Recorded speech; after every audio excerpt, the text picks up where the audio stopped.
If you are growing a garden to grow your own food, then you probably want to do it as inexpensively as possible. Today we're going to talk about gardening on a budget, how you can save money, especially if you're just beginning, and where I recommend that you don't skimp out. What you see here, elevated raised bed, greenhouse, all sorts of raised beds and garden space, that is not how I started out. I've been gardening for 10 years, and when I first started gardening, I gardened completely on a budget. I was a new stay-at-home mom, and I was trying to do everything that I could to make sure that my gardening did not cost a lot. I was trying to grow food for our family. And so everything you see here is what has come over time, which is a big tip that I would give you, and that is to start out small with what you have and know that you can build up as time goes on. With that said, there are some things that I recommend that you can do to save money at the very beginning, and then later if you want to level up, you can always do that. Let's talk about those things. First, let's talk about raised beds. Now, I know a lot of people will say it's cheaper not to do raised beds and to just plant in your ground. And if you have ideal soil, then that may work well for you, and it's definitely more budget friendly than building raised beds. But having started my first year gardening both in the ground and in raised beds, I learned very quickly, especially with my native soil, that the raised beds were way more productive than the ground bed. And you don't have to break the bank doing it. You may see really tall raised beds, and my elevated kitchen raised bed is definitely a tall raised bed, but you don't have to go that tall, especially if you're doing a raised bed on the ground. This one, I believe, was one of my first raised beds, and it's only made with 8-inch boards. So you don't have to get the 18 or 36-inch tall raised beds, especially at the beginning, as long as you're planting on the soil. Now, if you're planting on concrete, that may work for lettuces and things like that, but if you're going to want to grow anything like tomatoes that are deeper rooted, you definitely want the roots to have access to ground soil. Now, if you are doing a raised bed that's maybe 8 or 10 inches high, I would recommend to line the bottom of it with something to try to prohibit the weed seeds from germinating. I use newspaper. That's usually the cheapest thing to use. You can use cardboard, which I have done in the past. A lot of people have issues with cardboard, but if we're talking about gardening on a budget and you have a lot of boxes from Christmas, then that's a good way to do a brand new raised bed. And that way you don't have to worry near as much about weeding as you would in a ground bed. So my first tip would be, if you do a raised bed, don't feel like you have to build a really tall one. Just go with an 8-inch one on top of your regular soil, and that's going to save you money on lumber. Another thing about raised beds that I did that I absolutely do not regret, but it is slightly controversial, is that I use treated lumber for my raised beds.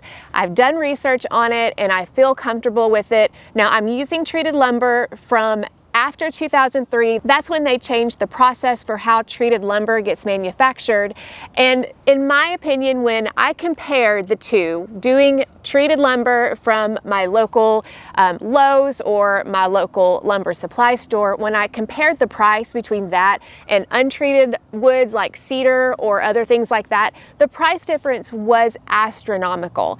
And for me, it was more important for me to be able to grow more food and be able to compromise on something like the frame. Now, for you, that may not be the case, but for me, I'm comfortable with that, and I've been able to have lots of raised beds over the years that I wouldn't have been able to have had I chosen that more expensive option, especially gardening on a budget. So if you are wanting to garden on a budget, you need to decide what's most important to you and what compromises you're okay with making.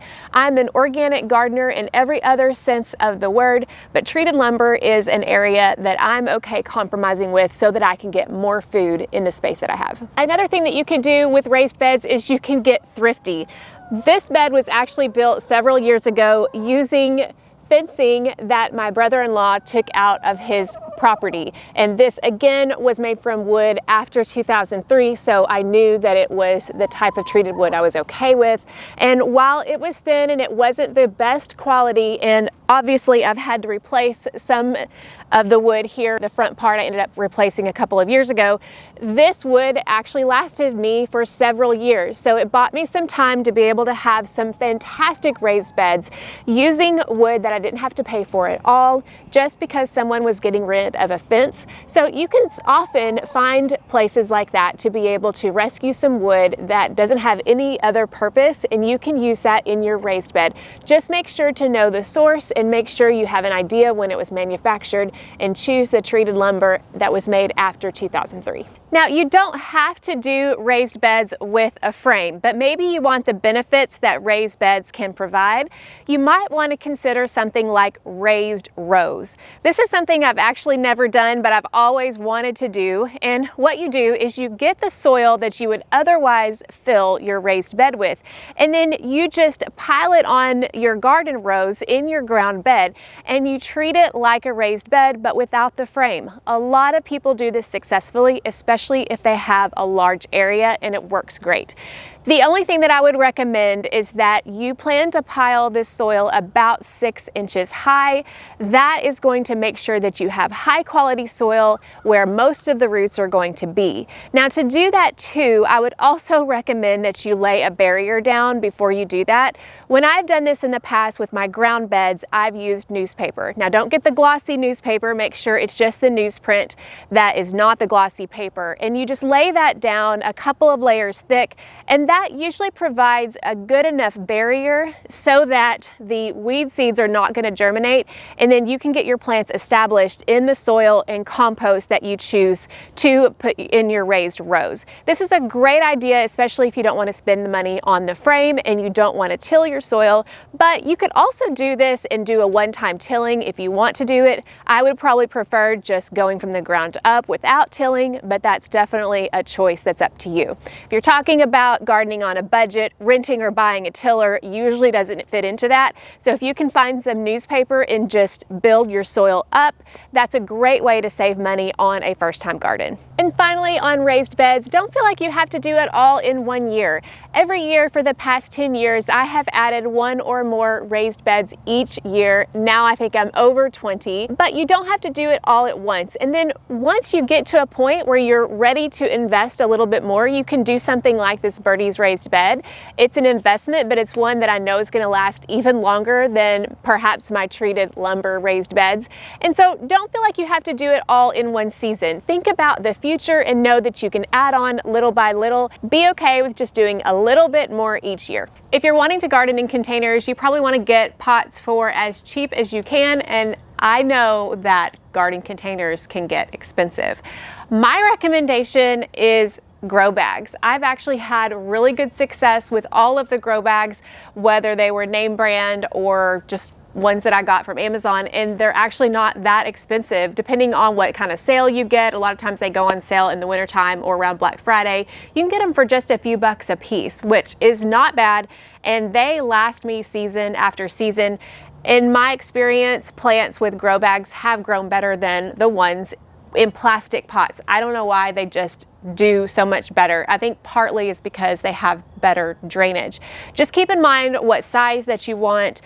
This is kind of a smaller one, but you can also get bigger ones. And so keep in mind what kind of plant you want to grow in them. I know I've grown tomatoes in 7-gallon grow bags, and I really think that's a little bit too small. I think I would probably rather go up a little bit bigger. But those would be my best recommendations. If you do any kind of a plastic pot, again, make sure you get it big enough. Also, make sure that it has drain holes in the bottom. I've made that mistake in the past. I think, well, it has a water reservoir in the bottom, I'm good, but I didn't realize that I needed to poke the bottom out. You can also use 5-gallon buckets as long as it hasn't contained anything with, chemicals that would still leach into your soil or into your container soil. So 5-gallon buckets are great options as well. I would just be careful about like specialty type containers depending on your climate. I know I see a lot of really fun ideas using gutters and things like that. I even planted petunias in my daughter's little rain boots when she was little. I think they were probably a size 2 or 3 of a little child, and it looked great, but a lot of times, especially if you live in a hot climate, those plants are not going to do well in really small containers because the soil is going to dry out really fast and it's going to get hot really fast. If you live in a mild climate, you could probably get away more with that, but in a hot climate like mine, we've got to make sure to have big enough containers so that the soil doesn't dry out too much and the soil doesn't get too hot. You can also score some good pots at yard sales, estate sales, things like that. A lot of times you just have to go hunting and then you can get good deals and repurpose different things. But again, my biggest suggestion is to invest in a few grow bags, and I think that you will be glad that you did. Another budget suggestion I have for you, especially if you're a beginning gardener, is don't feel like you have to start seeds indoors. I see this every year. People that are just starting to garden, they think, oh, I'm supposed to start my seeds early indoors. And for some crops, that's true, but you don't have to be the one that does that. In fact, most of the seeds and the plants that you grow, you can actually plant those seeds directly in the garden. The only ones that really need a head start in most climates are going to be your tomatoes and your peppers, and there are others as well. But if you're just doing tomatoes and peppers, you would actually save money getting starts from, I would recommend a local nursery or a plant sale. Those are going to be cheaper than your big box stores because those are just getting even more and more pricey each year. I would kind of steer away from those and go local. But if you're just doing a few of those plants, it would be much cheaper to just buy those plants already started instead of having to go out and buy the materials you need to start seeds indoors. Now, don't get me wrong, I start all of my seeds indoors and I love it, and I did that from the beginning. I bought a pretty cheap grow light and I started with just a few plants, and I don't regret that at all. But a lot of people decide they're going to skimp and just try to start seeds using a window, and they end up wasting money in trays and soil and all of that because it just doesn't work 99% of the time. To start seeds successfully indoors, you need to have a grow light, and sometimes that may not be in your budget. So unless you're going to be starting a lot of seeds indoors, a lot of the time it's better just to buy those few starts at your local nursery or plant sale that comes along in the spring and summer, and then plant from seed the other ones that you want to plant, like carrots and beets and lettuce and beans and peas, and the list goes on.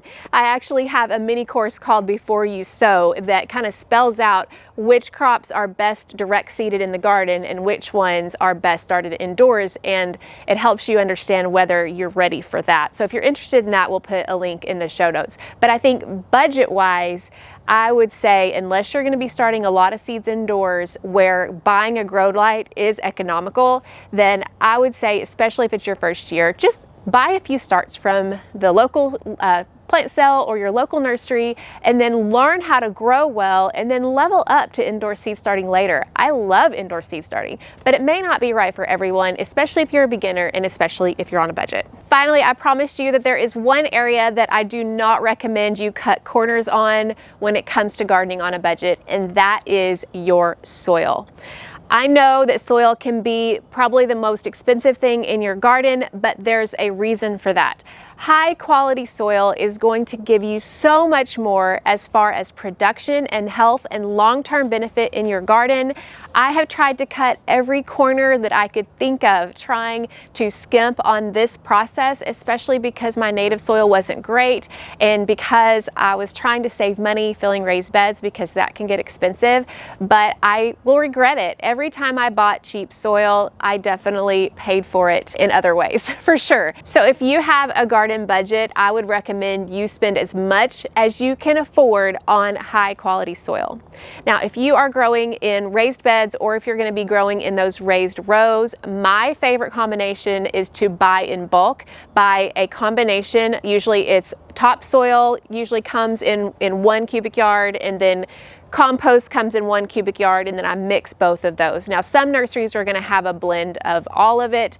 I would recommend though that you do your research before you buy in bulk, because you want to make sure to get high quality soil, and just because it comes in bulk doesn't mean it's high quality. Ask for recommendations locally. That's the best thing you can do, because if you know that other gardeners have gotten great results with a specific soil, then you can pretty much count on that it's a good idea. You could go as far as asking for a sample and doing what's called a bioassay test, which that would be fun if you have the time and want to do it just to make sure that the soil is good. You can look that up on Google and get instructions on that. Personally, I've never done that, but that is something that you can do.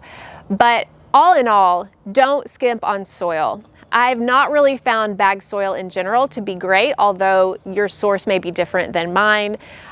One thing with container soil is that you get what you pay for with container soil too, in my experience. I pretty much exclusively stick with ProMix and Fox Farms brands, though they're not sponsoring this at all. That's just what I found to be good for container soil in general. There are others, I'm sure. Those are just the ones I have better experience with. But if you price those, then you'll see that, you know, you do pay for good soil, but that is what your plants are going to find a home in, and that's what's going to eventually get you your food.